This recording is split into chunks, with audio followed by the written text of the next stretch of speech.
L'Assemblée nationale s'agite à nouveau. Le groupe parlementaire Leader Fanil est maintenant accusé de trahison après les bras de fer entre le Parlement et le gouvernement vendredi dernier. Démission de 9 membres du conseil d'administration d'Air Madagascar le 2 juillet dernier, y compris Henri Jabanzak. D'après les informations qui circulent, le gouverneur de la Banque centrale sera le nouveau président du conseil d'administration. Le dossier du nucléaire iranien avait une date butoir, c'était ce mardi 7 juillet. Une fois encore, une nouvelle date butoir a été fixée à ce vendredi 10 juillet.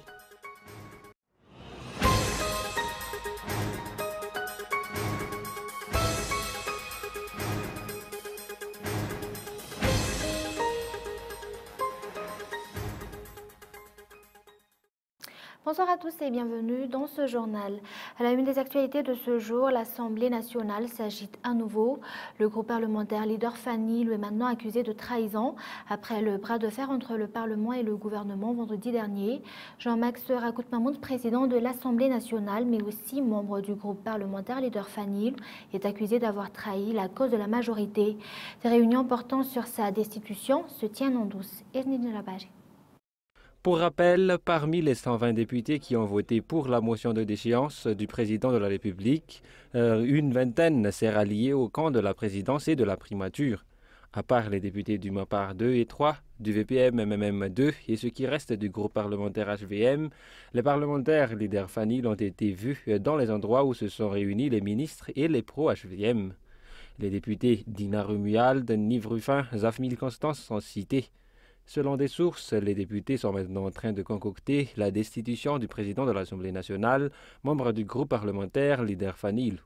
Ils se sont déjà réunis pour discuter de la suite de l'histoire selon un membre du bureau permanent. Interrogé sur la question, Jean-Max Rakout-Mahmoud n'a fait aucun commentaire.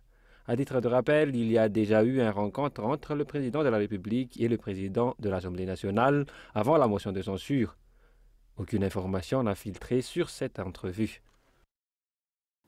Et le changement du gouvernement est inévitable si le président de la République recherche vraiment la stabilité. L'Armada s'est exprimée suite à l'émergence de la nouvelle majorité parlementaire actuelle. L'existence des députés frondeurs lors de la dernière motion de censure prouve la faiblesse du gouvernement selon Christine Razanamassou, ancienne présidente de l'Assemblée nationale. Reportage de Zoura Koutenjin.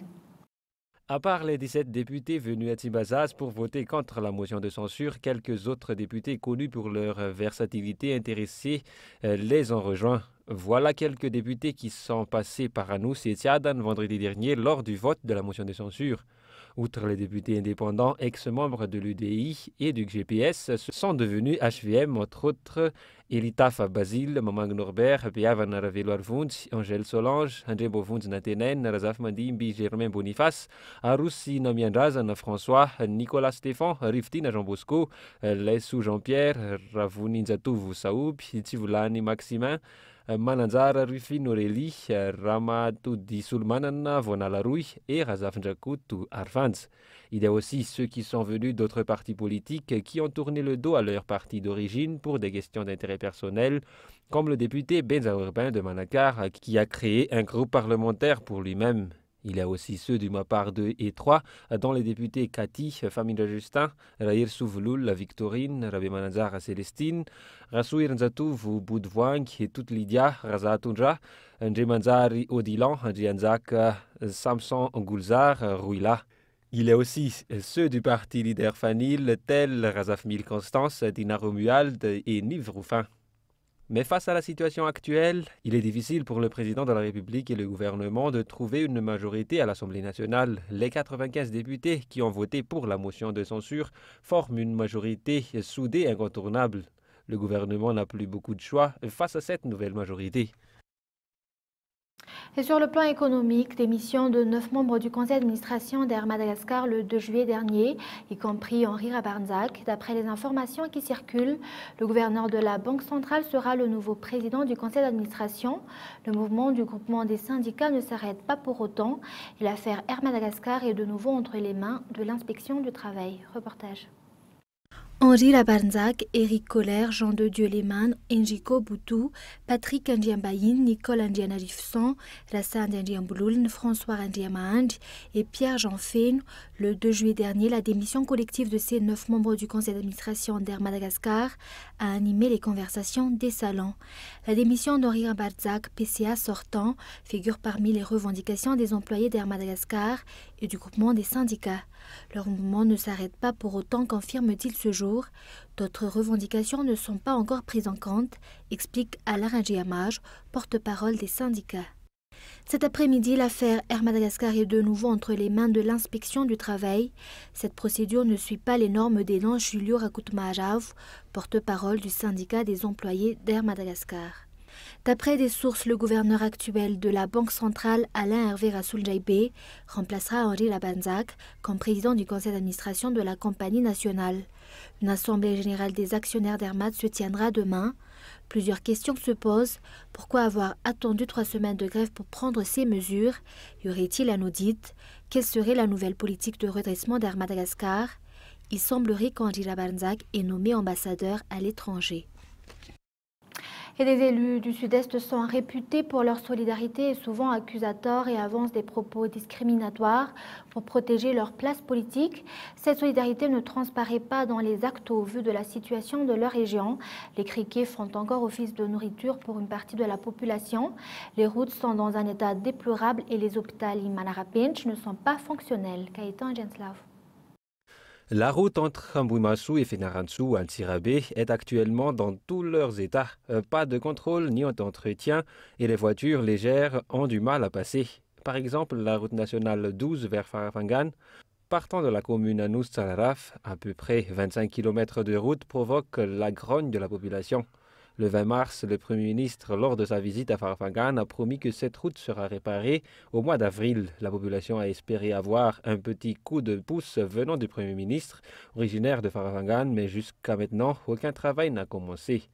Aucun engin n'est visible sur place. À Manakar, le nouvel hôpital Manarapinch reste porte close.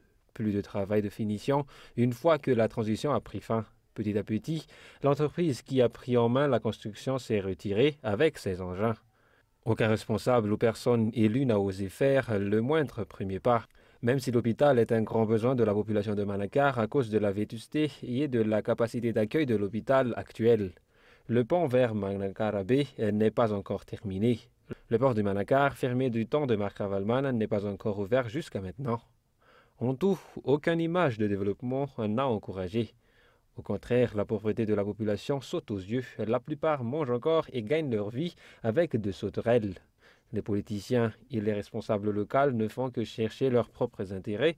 Exemple, le député Ndiatizéna Benzaïurbain, élu à Manakar, que l'on voit sans cesse changer de couleur politique. Il n'a plus honte de se référer aux propos ethnicistes pour défendre le régime actuel. Et sur le plan social, 54% de la mortalité en Afrique est due au paludisme en 2013, contre 47% dans le monde entier en 2000. L'espèce des moustiques vecteurs de paludisme n'est pas encore connue jusqu'ici. Un nouveau laboratoire a été installé à l'Institut Pasteur de Madagascar.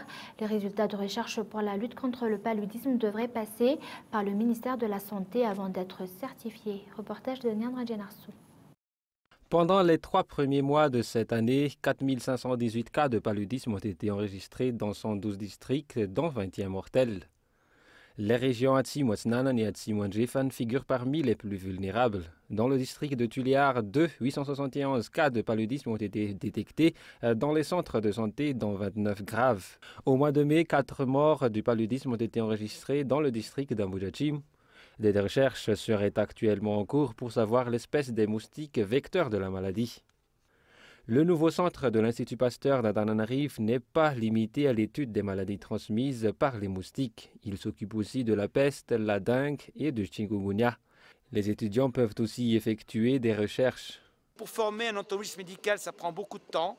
Ça prend quasiment autant de temps que former un chirurgien.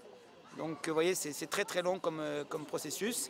Et donc ici, on a des installations qui nous permettent de présenter aux étudiants l'ensemble des moustiques présents à Madagascar, de pouvoir les étudier et de pouvoir les former à leur manipulation, à leurs études. Et donc il est vraiment important de pouvoir développer des compétences à Madagascar, chez les scientifiques de Madagascar, des compétences en entomologie médicale. La prise en charge des résultats de recherche sur les maladies relève du ministère de la Santé. Désormais, de nombreuses analyses peuvent être effectuées dans le nouveau centre de l'Institut Pasteur de Madagascar, inauguré ce jour. Et place aux actualités internationales, les attentats de Nantes il y a tout juste 10 ans, des attaques qui avaient fait 50 de morts. Une cérémonie d'hommage a eu lieu aujourd'hui, quelques jours après l'attentat de Sousse en Tunisie qui a coûté la vie à 30 Britanniques. France 24. Une minute de silence observée dans tout le pays. Le Royaume-Uni rend hommage aux victimes de la série d'attentats meurtriers survenus dans les transports londoniens il y a tout juste 10 ans. Quelques heures auparavant, le Premier ministre et le maire de Londres ont déposé devant le mémorial des couronnes de fleurs. Les autorités ont souhaité y associer les 30 Britanniques morts récemment dans l'attaque de Sousse en Tunisie. Aujourd'hui est un jour où nous célébrons l'incroyable détermination du Royaume-Uni. Un jour où nous nous souvenons de la menace à laquelle nous sommes toujours confrontés. Un jour où nous rendons hommage aux victimes qui sont mortes il y a 10 ans. Le jeudi 7 juillet 2005 à 8h50, 3 kamikazes islamistes britanniques déclenchent leur bombe en l'espace de 50 secondes dans 3 rames de métro. Une 4e attaque s'ensuit moins d'1 heure après dans un autobus. 4 attentats coordonnés qui ont fait plus de 50 morts et 700 blessés. Cette femme est l'une des rescapées.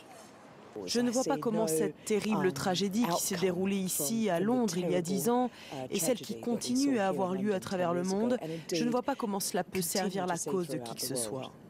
À partir de ces attentats, le Royaume-Uni change de stratégie antiterroriste et renforce sa sécurité nationale. 10 ans après, la menace extrémiste est plus que jamais d'actualité.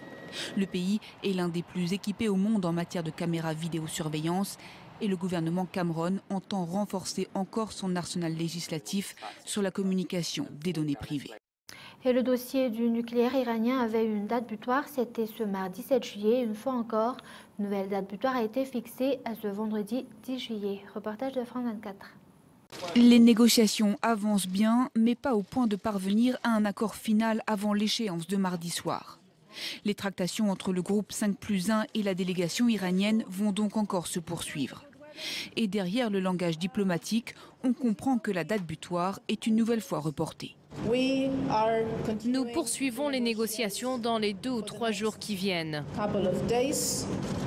Cela ne veut pas dire que nous reportons notre date butoir. Disons que nous interprétons de manière flexible cette date. Cela veut dire que nous prenons le temps qu'il faut pour finaliser l'accord. Un accord qui peine toujours à être finalisé après 20 mois d'intenses négociations. Car certaines questions restent encore en suspens.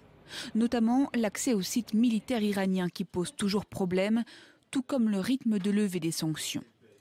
Et puis un autre sujet s'est imposé à la table des négociations ces derniers jours, la levée de l'embargo sur les armes. Il reste donc encore des points importants de blocage, les mêmes que depuis le début des tractations. Certains ministres présents à Vienne pourraient déjà quitter la capitale autrichienne, mais ils se sont dit prêts à revenir, signe que les négociateurs semblent bien décidés à trouver un terrain d'entente. Un rappel des grands points développés dans ce journal. L'Assemblée nationale s'agite à nouveau. Le groupe parlementaire Leader Fanny est maintenant accusé de trahison après le bras de fer entre le Parlement et le gouvernement vendredi dernier. Et ensuite, la démission de 9 membres du conseil d'administration d'Air Madagascar le 2 juillet dernier, y compris Henri Rabarnzak. D'après les informations qui circulent, le gouverneur de la Banque centrale sera le nouveau président du conseil d'administration. Et enfin, la date butoir du dossier du nucléaire iranien a été reportée pour le vendredi 10 juillet. Et voilà, c'est la fin de ce journal. Merci de l'avoir suivi. On vous donne rendez-vous demain à la même heure. Au revoir et bonne soirée sur COUP TV.